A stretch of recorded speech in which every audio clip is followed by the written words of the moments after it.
नमस्कार दोस्तों, कैसे हैं आप। आई हो बहुत ही अच्छे होंगे आप। दोस्तों, आज हम बताने जा रहे हैं आगरा की एक बूढ़ी अम्मा की कहानी के बारे में। कैसे बूढ़ी अम्मा पर हनुमान जी ने अपनी कृपा की। तो चलिए दोस्तों, कहते हैं ना कि जिसका कोई नहीं होता उसके भगवान होते हैं। ऐसी ही कहानी है एक बूढ़ी अम्मा की। आगरा के रहने वाली अम्मा का संसार में सिवा हनुमान जी के कोई नहीं था। हनुमान जी पर अम्मा की विशेष श्रद्धा थी।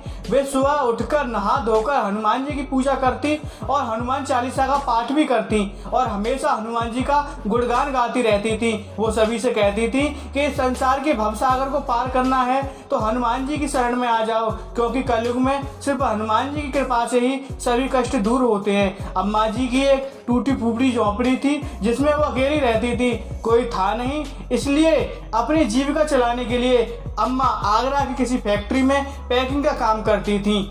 उम्र ज़्यादा थी, इसलिए फैक्ट्री का मालिक भी अब अम्मा से काम करने के लिए मना करने लगा।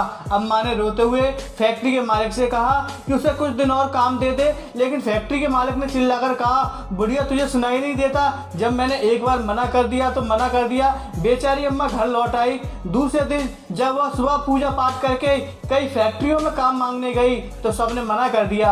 अम्मा को काम न मिलने से अम्मा काफ़ी दुखी हो गई और घर वापस आ गई। अम्मा हनुमान जी के आगे बैठ गई और हनुमान जी से बोली, हे हनुमान जी, अगर काम नहीं मिलेगा तो मैं अपना जीवन यापन कैसे करूंगी, आपकी पूजा पाठ कैसे करूंगी, आपका भोग कैसे लगाऊंगी। ये कहते कहते अम्मा की आंखों से आंसू बहने लगे। अगले दिन जब अम्मा सुबह पूजा पाठ करके घर के बाहर बैठी बैठी सोच रही थी कि अचानक अम्मा के पास बैंक का एक चपरासी आया और अम्मा को नोटों से भरा बंडल थमाते हुए बोला, अम्मा जी इस कागज पर अंगूठा लगा दो।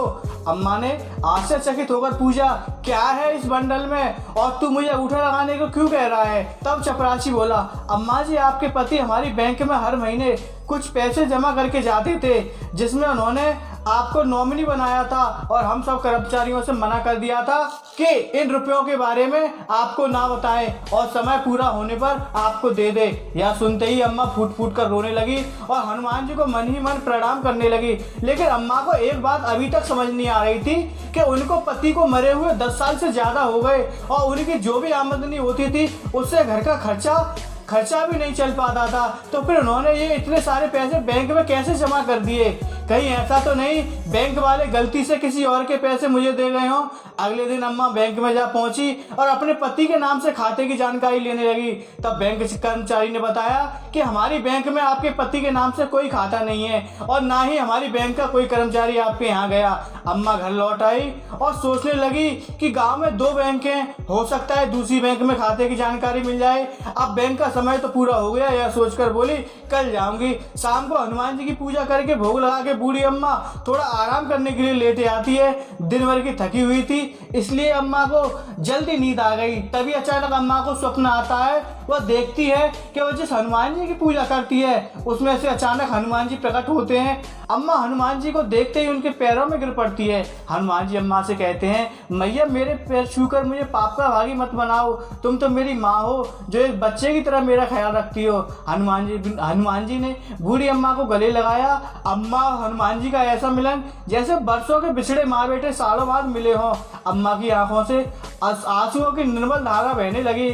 उधर हनुमान जी की आंखों से भी अश्रु धारा बहने लगी।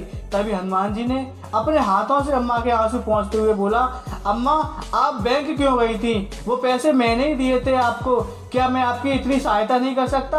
और कहने लगे, माँ तुझे जब भी कोई सहायता होगी मैं तेरी सहायता करने आऊंगा। और इतना कहकर अंतर ध्यान हो गए। अम्मा की जब सुबह आँख खुली तो अम्मा हनुमान जी के आगे रोते हुए बोली, हे प्रभु कितनी अभागी हूँ मैं जो आपको पहचान ना सकी। तो दोस्तों, ये थी आगरा की अम्मा की सच्ची घटना। आई होप ये वीडियो आपको जरूर पसंद आई होगी।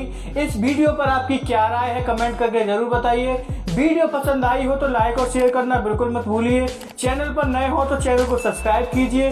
वीडियो पूरा देखने के लिए आपका बहुत बहुत धन्यवाद। जय श्री राम, जय बालाजी महाराज, जय बाबा नीम करौरी।